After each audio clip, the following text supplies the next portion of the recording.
नमस्कार जय श्री जगन्नाथ। आज सकाळु सकाळु मु फूल चोरी करिया जाइतिली हेले गछरे तो फूल नथिला बाईगण फळिथिला। फूल गछरे बाईगण न मो बाईगण गछरे ही बाईगण फळिथिला हेले टगर गछरे किछि भी फूल नथिला सेति चोरी करिया जाई ना सारिथिबारु जेको लज्जित अनुभव कली।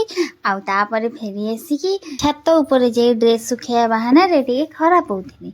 आउ मन पड़गला अरे काम सपटे बहुत बाकी अछि तापरे जल्दी जल्दी काम सारि देकी आसिली घर को।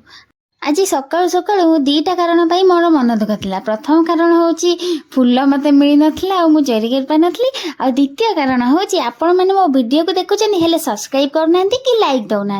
हौ छाड़ मुझे मन खोजु थाए जहाँ का प्रापते हुए ता ए कथाटा कहबार कारण यही जे आज ठंडा ठंडा पागरे मते मिलता सूप आउ खाई घर को आसी मु रोटी भजा खाई सोई पड़ी।